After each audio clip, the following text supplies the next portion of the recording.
Bueno, primero que todo, un saludo a la profesora Benedicto, al profesor Sultani, y por supuesto agradecerle a Natalia y a Esteban la oportunidad de compartir con ustedes espero, como lo dice la diapositiva, breve reseña de las normas constitucionales vigentes en Chile. Para ser adecuados anfitriones, espero que nos disculpen lo de anoche, sí, pero no fue, yo por lo menos ando un poco afectado todavía, estuve allí. Me rompí la cabeza. Pero nos interesa, les agradezco en lo personal, creo representar de alguna manera a los profesores de la facultad, la exposición que hemos escuchado, pero que aquí en Chile saber cuál era, conocer la situación laboral y de seguridad social chilena es bastante más interesante que lo que ustedes se pueden imaginar. El tema es interesantísimo, a lo mejor en el plano de especialistas nos podríamos distraer mucho, pero a mí me dieron 20 minutos, pretendo ser una ficción acorde a las circunstancias. Y voy a poner especial énfasis en lo que concierne a la materia laboral y de qué manera nuestra Constitución se hace cargo de ello. Si hago algún alcance a seguridad social y salud, lo voy a hacer tangencialmente porque no hay diapositivas específicamente sobre el punto. Conversamos con el profesor Smulovich y quisimos, como quien dice, aportarles alguna novedad, que a lo mejor no es ninguna novedad, pero que sea alguna curiosidad nacional que también pueda aumentar vuestro acervo. Bueno, en términos muy sencillos, ocurre que nuestra constitución política, que tiene su origen en 1980, claro que aquí hay distinguidos profesores que me van a decir que hay un antes y un después. 1989 marca una diferencia enorme entre la constitución original y la que tenemos actualmente vigente. Específicamente su capítulo tercero, y vamos a hablar particularmente de su artículo 19, contempla todas nuestras garantías. Utilizando una distinción propia de constitucionalistas más que de laboralistas, vamos a hablar de los derechos específicos y de los derechos inespecíficos, que es muy elegante además de eso, ¿no? Muy propio. Bueno, vamos a hablar, en esta condición me voy a hacer cargo básicamente y rápidamente de los derechos específicos. ¿Qué quiero decir con esto? Fundamentalmente nuestras normas en este sentido se juegan entre las disposiciones de los artículos 19 número 16 y 19 número 19 de la Constitución Política del Estado en lo que concierne a al tema estrictamente laboral. Si quisiéramos hablar de salud, tenemos el 19 número 9 y seguridad social el 19 número 18. Eso es más fácil de recordar que el 9 más 9, 18. Entonces, ya. Ahora, en esas condiciones, ¿de qué se trata? Bueno, el primer derecho que se garantiza en el ámbito del 19 número 16 es el derecho a la libertad de trabajo y su protección. ¿Ya? Ahí hay varias cosas, porque además de eso se habla de que, bueno, hay varios aspectos dignos de considerarse. En la diapositiva yo traté de colocar 5, siguiendo al profesor Francisco Búquer Errazo, que él sistematizó esta materia. Y nos dice al respecto, porque ahí hay un error de cita, no el 19 número 17, sino el 19 número 16, pero en fin. Dice, primero, protegemos la libre contratación en cuanto a que tengo la libertad, aunque parezca ridículo, de trabajar o no. Pero también, lo que es realmente más positivo, ser trabajador dependiente o subordinado, o ser trabajador derechamente independiente. Puedo optar por cualquiera de las dos variantes. Se protege la libre elección del trabajo con una justa retribución. Esa es la garantía constitucional. Obviamente que si nos fuéramos a la parte cualitativa de la justa retribución, tendríamos que pensar en un ingreso que permitiera la autosuficiencia, nos permitiera mantener a la familia, algo de realización personal y de esparcimiento. Ahora, si a quien le entregaron la regulación del monto, del dinero, del global, es al legislador. También tenemos ingreso mínimo en Chile. Si nos pusiéramos a preguntar si se cumple con el ingreso mínimo, con el alcance de esa garantía, nos colocarían a todos en un aprieto severo, más severo. Pero en fin, ese es el eterno tema entre el derecho social y la realidad económica, a la cual aludió la profesora, entre todas otras cosas. Generalmente el desarrollo económico afecta, cuando estamos de mala, a los derechos sociales. Se permite todo tipo de trabajo, salvo que expresamente estén prohibidos por las razones que el texto señala. El tema es complejo porque se habla de que se prohíbe cuando es contrario a la moral, ¿no es cierto?, a la ley. Entonces nos plantea una temática que a lo mejor sería digna de analizar, pero es una de las escasas limitaciones que hay. En general se permite todo tipo de obra.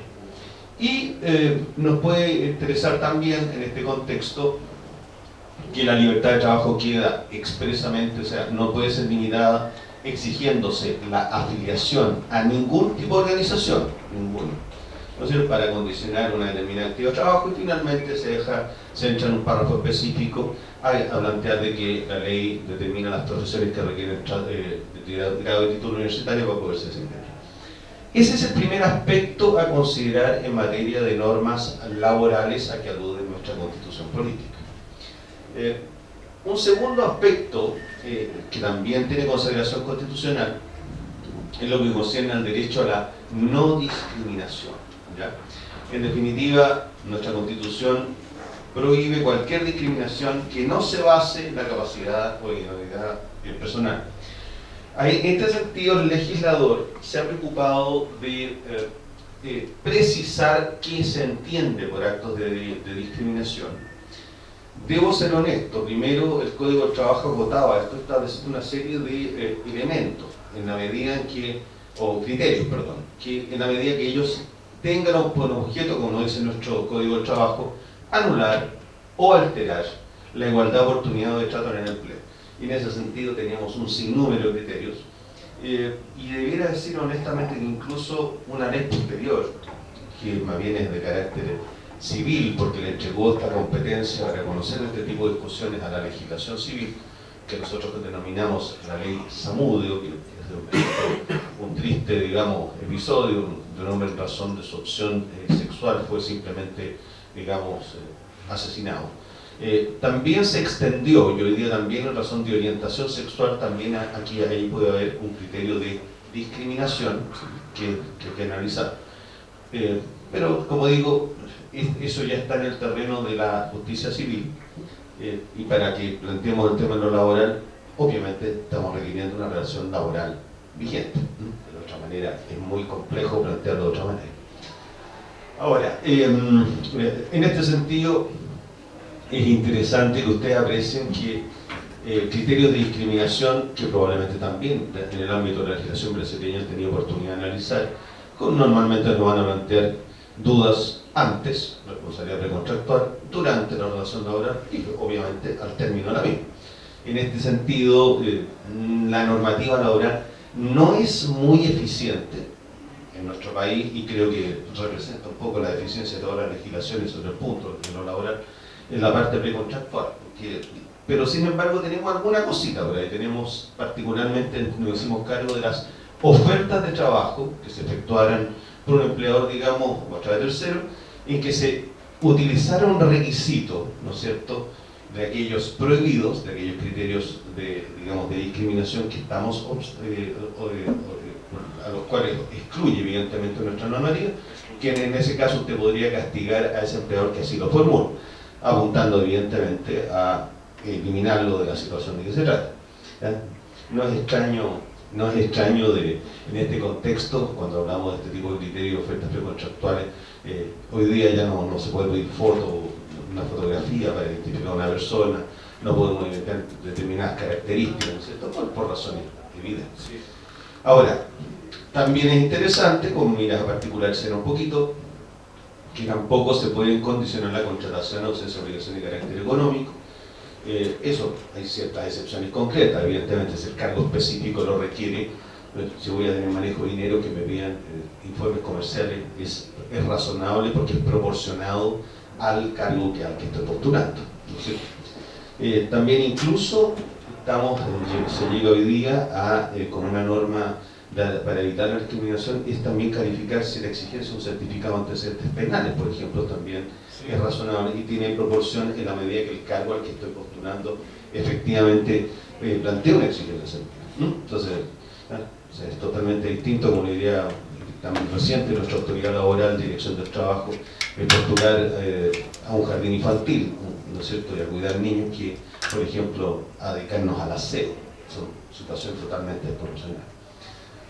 Ahora, en estos tres aspectos fundamentales, en esos dos aspectos que hemos tenido la oportunidad de ver, yo he aprendido a abordar estrictamente el 19 número 16 de la Constitución Política, en el plano de la libertad de trabajo, la discriminación, y luego de eso me hago un poquito cargo de la distinción que hace la profesora, un poquitito la garantía, pero ya mirando o apuntando a la parte colectiva, al derecho colectivo del trabajo.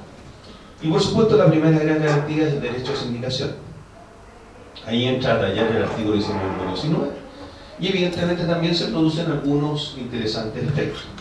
De partida, y aquí dentro de mis limitaciones para entender el portugués, puedo decirle que exactamente igual que la Constitución brasileña, en Chile tampoco se requiere autorización, digamos, de autoridad administrativa para constituir una organización sindical. Tenemos la posibilidad, concretamente, de, junto con cumplir con los quórum y el número de trabajadores pertinentes, ¿no es cierto?, se llevan a cabo la asamblea ante el funcionario administrativo del caso, se otorga el acta pertinente, puede ser un funcionario administrativo, puede ser un notario público, no hay ningún inconveniente, u otro de los designados por la ley, y otorgándose las actas del caso, lo que se hace es lisa y llanamente registrar dicho acto, y de inmediato la organización sindical pasa a obtener personalidad jurídica. Ahora, la interpretación del artículo 19 número 19 nació restringida. Más bien estamos pensando en una libertad sindical que apuntara a la afiliación, eventual desafiliación, constitución de organizaciones sindicales y su funcionamiento interno. La autonomía, por lo tanto, sindical, estaba referida a aquello, más no a la libertad de actuación sindical, es decir, que podía realizar la organización sindical. Siempre se ha cuestionado los alcances de esta garantía en ese sentido, ¿ya? Más bien apuntando a un aspecto organizacional y no tanto a un nivel de actuación sindical, que es en definitiva para lo que ha sido constituido, y en definitiva es el objetivo que tiene una organización sindical, o sea, defender los intereses evidentemente de los trabajadores que la componen. En ese sentido, ¿qué es lo que ha marcado alguna diferencia y ha permitido hoy día evolucionar en este sentido?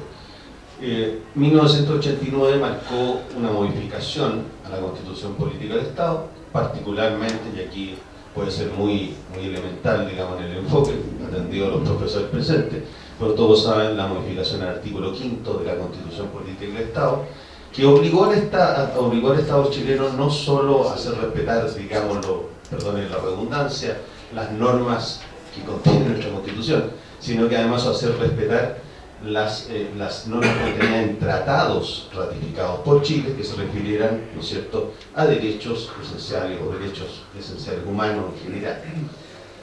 Ahí particularmente cobran importancia los tratados, los convenios internacionales de la OIT, del número 87 y el 98, relativos a libertad sindical, me imagino que de pleno conocimiento de los profesores aquí presentes. Y en ese sentido se surge una discusión que creo que no me atrevería a decir si está zanjada a estas alturas del partido, pero vamos a darla porque la mayoría la da por zanjada, ¿no es cierto? Es decir, no solo se acata lo que la norma constitucional expresamente señala, sino que además no solo que los tratados en cuestión incorporan. En ese sentido, es bien interesante ver este alcance. ¿Por qué? Porque implicó de alguna manera el acoplar, incorporar en el terreno de la actuación sindical de las organizaciones sindicales no solo los convenios, sino que lo que la Organización Internacional del Trabajo, en su jurisprudencia, particularmente el Comité de Libertad Sindical, nos permita. Entonces, ahora, ustedes comprenderán que es interesante destacar, o sea, se destaca como una característica el hecho de obtener la personalidad jurídica en este sentido sin registro, sin intervención estatal, porque garantiza una plena autonomía y una amplia facilidad para que se constituyan organizaciones sindicales. Fuera de eso, yo les diría que también cobró importancia, y en este sentido se complementa la garantía del 19 número 19 con la legislación pertinente en cuanto a regular lo que implica la fiscalización y la sanción de prácticas antisindicales y deslegales, ¿ya? Hoy día incluso tenemos procedimientos judiciales específicos al respecto que la hacen también muy efectiva en lo que estoy planteando. De esa manera también, y aquí viene un tema que se mantiene todavía en nuestra Constitución, se pretende que la organización sindical no realice actividades político-partidistas y por lo tanto hay una serie de juegos de incompatibilidad entre cargos directivos de organizaciones sindicales con obviamente partidos políticos y por qué no decirlo, cargos de representación popular. ¿Cómo voy con el tiempo, señor? Me quedan 50, un ratito. Ya. Derecho a la negociación colectiva. Cierro esto porque allí lo que nos está planteando la norma, en el 19 número 16, es justamente que existe el derecho a negociar colectivamente. Dos precisiones sobre el particular. El derecho que se tiene por constitución es con la empresa.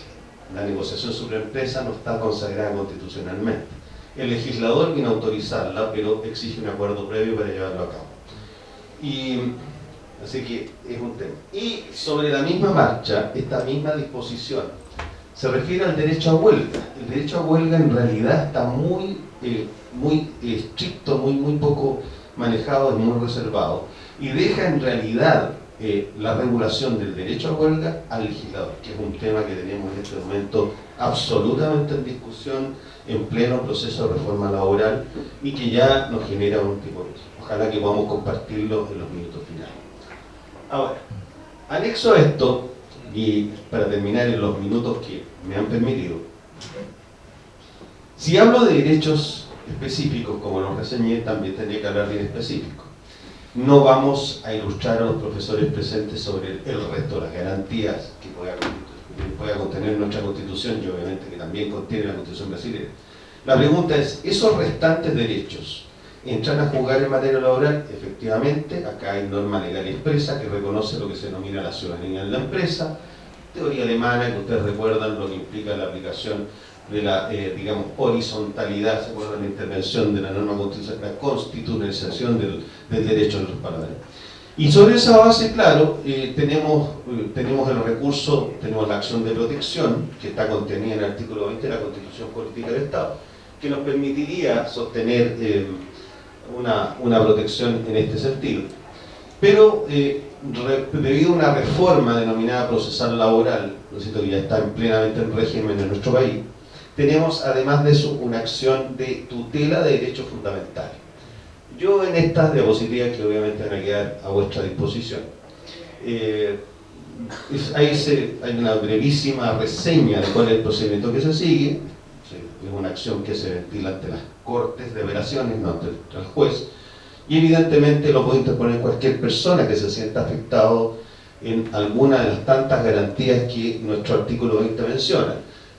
No deseo desgastarlos, pero ahí están prácticamente todas las garantías colocadas en esta diapositiva, que usted puede de una u otra manera, se las considera vulnerado o conculcado, puede recurrir al recurso de protección y accionar al efecto. ¿Dónde estaría la novedad? Y estoy tratando de terminar dentro del tiempo que me propuse. Es que en el Código del Trabajo, no en la Constitución, tengo una acción además judicial que se denomina de tutela, que es incompatible con este recurso de protección y que precisamente permite que el trabajador o la organización sindical afectada pueda, en el caso de que pueda establecer una vulneración de ciertas determinadas garantías, ¿no es cierto?, pueda someter a la consideración del juez laboral esta situación, rigiéndose por esta, permitiendo en consecuencia una judicialización de un problema de estas características.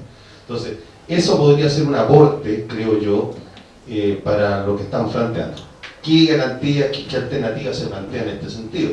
Bueno, imagínense ustedes, si es durante la relación laboral, la afectación es susceptible de denuncia y intervención judicial. Si es con ocasión del despido, se puede cuestionar el despido y hay una sanción específica para el evento de que aquello, ¿no es cierto?, se pueda contratar en juicio. Pero hay también otras cosas interesantes. Tenemos una garantía de indemnidad que ojalá pudiéramos reseñar en algún minuto, ¿no es cierto?, para poderles contar alguna otra novedad al respecto. Señora moderadora, yo no sé si ya me excedí. No, perfecto. Estoy justo, ya. como anfitrión tuve que estar a Muchas gracias.